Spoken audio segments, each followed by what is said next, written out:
these things. Yeah, thank you. If not that you just told them. Thank you. That is why this action is not just an action. This is an enlightenment. We are using her matter as a blueprint to sensitize Nigerians that you don't need to expose children unnecessarily.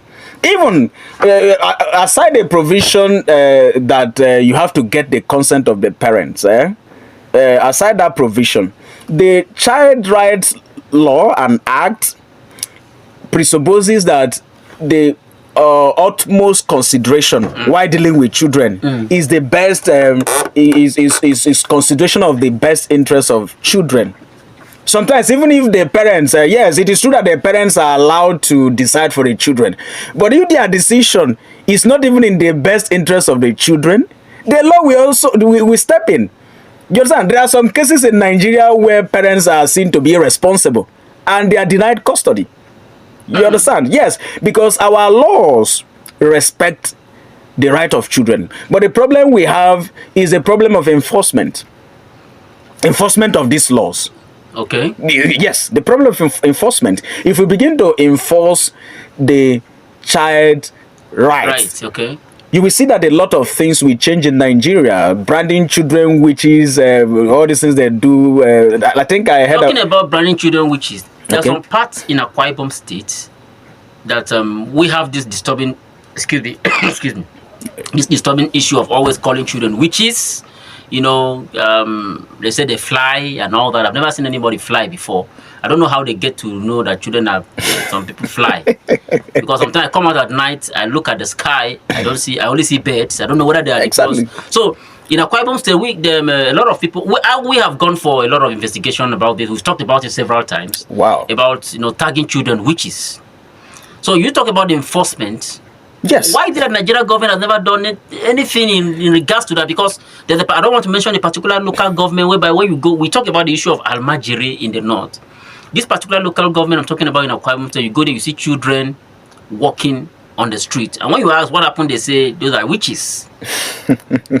These are So what are the government doing in regards to this? Maybe the present government of Akwa Ibom State has copped that thing. But the last time I went, those children were still there, walking around the streets and being tagged witches. Until tomorrow, in fact, a lot of people are still complaining about that same issue in some part of the southern part of the country. Any little thing they tag children witches. exactly. It's pathetic. It's pathetic that these children that needs help. So what can the government do in regards to this? Is to enforce our laws. If you see parents that don't take proper care of their children, you prosecute them. Yes, they needs to be prosecuted. If need be, you can deny them custody. Yes. Deny the parents custody? Yes.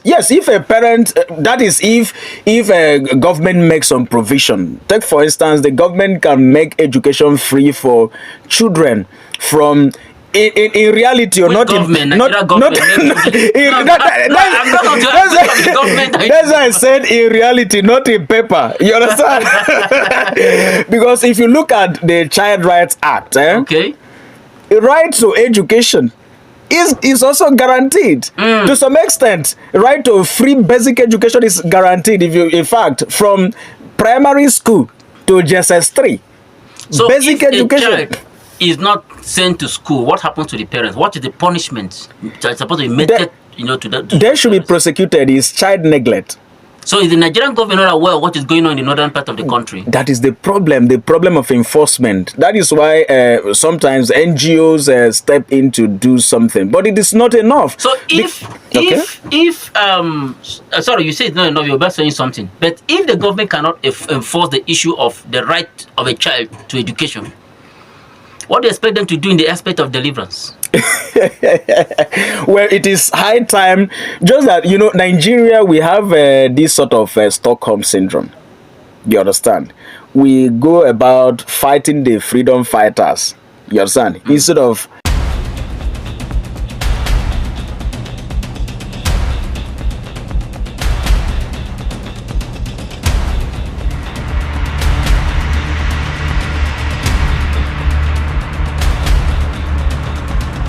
Hi guys, welcome to SATV. Of course, you know what it is, and you're chilling with Currency. So it's my street vibe with Currency, and I have a guest here. May I know your name, madam? Abimbola. Okay, so I have a critical question to ask you today, and it's like this: science or religion, which do you think can move this society forward? I think science. That's my own opinion. If religion were to like help move society forward, we ought to have gone far by now. Because we have so many religious activities that goes on in this country, especially. So I go for science. So where do you go when you're ill? Is it the church, religious centers, or the hospital? Even in religious centers, pastor tells you to go and see a doctor. So I go to hospital to see a doctor for proper diagnosis. Okay, money and prayers, which do you think can actually move the society forward and make our lives better?